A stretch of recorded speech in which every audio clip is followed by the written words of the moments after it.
आपने जो BPSC teacher है उसको सीनियर बना दिया कि जो नियोजित शिक्षक हैं और जो सक्षमता पास किए हैं उनको उनके सेवा काल का जो जितना वर्ष तक उन्होंने स्कूलों में पढ़ाया है उसको उसमें जोड़ते हुए सीनियर बनाया जाए। विभाग द्वारा ये विवाद जरूर पैदा किया जा रहा है, शिक्षकों में असंतोष बनाया जा रहा है। लेकिन उसका पूंछ काट देने का आपने तो नहीं कहा था कि आपको जो पूंछ लगा हुआ है 18 साल का 20 साल का वो हम काट देंगे। हम सिर्फ यह चाहते हैं कि जो 18 साल 20 साल से काम कर रहे हैं उनकी सेवा निरंतरता उसमें जुटनी चाहिए।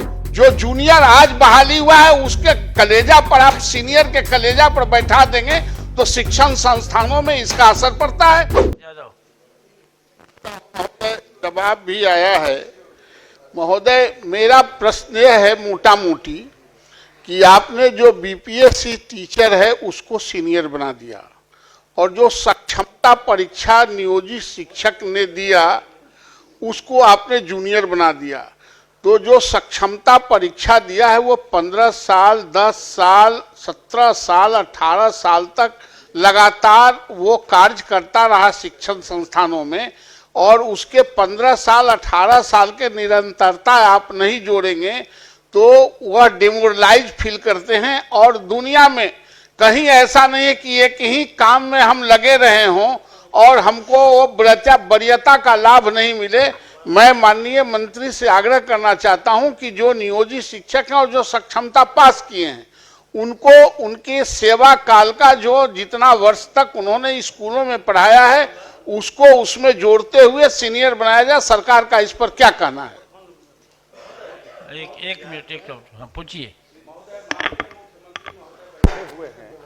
हम लोग सभी जानते हैं यहाँ 3 लोकतांत्रिक ढांचे में 3 तरह की सरकार है, केंद्र सरकार, राज्य सरकार और लोकल गवर्नमेंट स्थानीय स्वशासन की सरकार। और उसके तहत माननीय मुख्यमंत्री जी ने उस समय नियोजन इकाई के द्वारा नियुक्ति करवाया।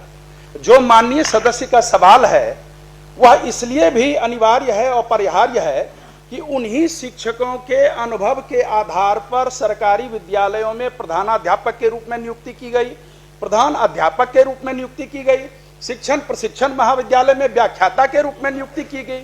उसमें आप उनका अनुभव मान रहे हैं। राज्य सेवा संवर्ग के भी कोई अगर भारतीय प्रशासनिक सेवा में जाते हैं तो वो सरकार स्टेट टू सेंटर होता है, सेंटर टू सेंटर होता है। तो लोकल गवर्नमेंट टू स्टेट क्यों नहीं हो सकता है? इतने दिन की सेवा, वो भी नियमित सेवा। मुख्यमंत्री महोदय ने पहले वो ठेके पर थे नियुक्त, कॉन्ट्रैक्ट पर, और मुख्यमंत्री महोदय ने 60 वर्ष की सेवा उनकी भी की जितनी सरकारी कर्मियों की, सरकारी शिक्षकों की सेवा थी। तो मुझे नहीं लगता इसमें कोई विवाद है। विभाग द्वारा यह विवाद जरूर पैदा किया जा रहा है, शिक्षकों में असंतोष बनाया जा रहा है, पठन पाठन का कार्य प्रभावित हो रहा है। इसीलिए इसमें मंत्री महोदय आप एक बार समीक्षा करें और सरकार के संवैधानिक स्वरूप को देखते हुए जो माननीय सदस्य का प्रश्न है उसके अनुरूप उनको यह हकदारी मिलनी चाहिए। माननीय सभापति महोदय, जहाँ तक शिक्षकों के वेलफेयर का प्रश्न है या फिर शिक्षा जगत में जितनी सुधार हुए हैं, अगर उसमें डिटेल में जाएंगे समय लगेगा, लेकिन ये कहना कि शिक्षकों के विरुद्ध है सरकार या उनका ख्याल नहीं रख रही है सही नहीं है। लेकिन जो कॉन्स्टिट्यूशनल पोजीशन है, हम निश्चित रूप से आपके प्रस्ताव पर विचार करेंगे, लेकिन जो कॉन्स्टिट्यूशनल पोजीशन है वो भी माननीय सदस्य जान जाएं। स्थानीय निकाय शिक्षकों की नियमावली भारत के संविधान के अनुच्छेद 243(6) के तहत अधिसूचित की गई है, जो राजकर्मी श्रेणी के तहत नहीं होते हैं। तो ये कॉन्स्टिट्यूशनल पोजीशन है, लीगल पोजीशन है। उसके बावजूद भी मैंने कहा कि हम उस पर विचार करेंगे, लेकिन जहाँ तक लीगल पोजीशन और कॉन्स्टिट्यूशनल पोजीशन की बात है, सरकार उस पर सही है और जो हमारा विभाग है वो भी सही है। किसी को तंग तबाह करने के ख्याल से इस तरह की कोई मंशा नहीं है। हम लोगों ने तो जहाँ तक हो सका है शिक्षकों के हित में सारी कार्रवाइयाँ की हैं। अभी आप देख ही रहे हैं, जो नियुक्तियाँ हों या उनके अन्य जो भी उनके हित के कार्य थे, 2 लाख करीब 50,000 से ज़्यादा जो शिक्षक थे वो तो पास कर चुके हैं सक्षमता परीक्षा में और वो राजकर्मी का दर्जा पा रहे हैं। महोदय हम भटक गए। मैं संजीव जी ने भी कहा कि आपने हेडमास्टर बनाया तो उसकी वरीयता को काउंट किया कि नहीं? आप बीपीएससी में सरकार ने एक योजना लाई कि नियोजित शिक्षकों को हम परमानेंट करके राज्यकर्मी का दर्जा देना चाहते हैं। आप दिए, वो परीक्षा दिया, लेकिन उसका पोंछ काट देने का आपने तो नहीं कहा था कि आपका जो पोंछ लगा हुआ है 18 साल का 20 साल का वो हम काट देंगे।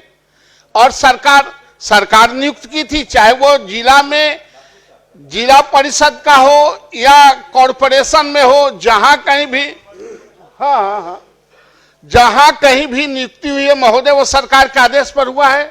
60 साल तक आपने उसको रखने का वादा किया इसी सदन में।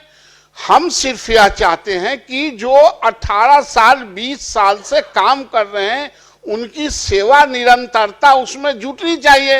यह यूनिवर्सिटी एक्ट में भी है, दुनिया में ऐसा नहीं होता है कि एक ही काम कर रहे हैं, हम प्रमोशन के लिए छलांग करने जा रहे हैं बीपीएससी में देकर टेस्ट कराने, तो हमारा पोंछिए काट दीजिए। इसलिए महोदय मैं पुनः यह कहता हूं कि उनकी जो सेवा निरंतरता है उसमें जोड़ी जाए। अनुभव, जितने दिन का अनुभव है, और आज अभी यूनिवर्सिटी सर्विस कमीशन के पूर्व चेयरमैन बैठे हुए हैं और वर्तमान चेयरमैन भी बहाली कर रहे हैं। आप दूसरे कॉलेजों को, एफिलिएटेड कॉलेजों के 10 साल और 5 साल का आप काम करने का अनुभव जोड़ रहे हैं कि नहीं? आप उस पर आप अंक दे रहे हैं कि नहीं? ये दुनिया में ऐसा ही चलता है। एक अलग रूप से इसको प्रताड़ित करने के दृष्टिकोण से जो जूनियर आज बहाली हुआ है उसके कलेजा पर, आप सीनियर के कलेजा पर बैठा देंगे तो शिक्षण संस्थानों में इसका असर पड़ता है। इसलिए महोदय मेरा आग्रह है कि उनका जो अनुभव का लाभ है उसमें जुटे। यह इस पर सरकार क्या कहती है? सभापति महोदय, प्रताड़ना की तो बात मेरे समझ के परे है और शायद इस सदन के समझ के भी परे है। शिक्षकों को जहाँ तक सुविधा दी जा रही है, एक चीज़ माननीय सदस्य भी बताना चाहेंगे, चूँकि उन्होंने लीगल प्रोविज़न की बात की और हमने भी किया, तो क्या जो सक्षमता पास करने के पहले जब वो जो शिक्षक थे जिसे नगर निकायों ने या पंचायती राज व्यवस्था के अधीन उन्हें नियुक्ति दी गई, उन्हें टेम्परेरी स्तर पर या कॉन्ट्रैक्चुअल पर, तो वो हकदार नहीं थे न्यू पेंशन पॉलिसी के उस वक्त जब आप वहाँ पर जब आपकी नियुक्ति थी या आपको जब पंचायती राज व्यवस्था के तहत आपको शिक्षक के रूप में रखा गया, तो उस वक्त आप तो न्यू पॉलिसी स्कीम के एनपीएस के तहत पेंशन स्कीम के हकदार नहीं थे।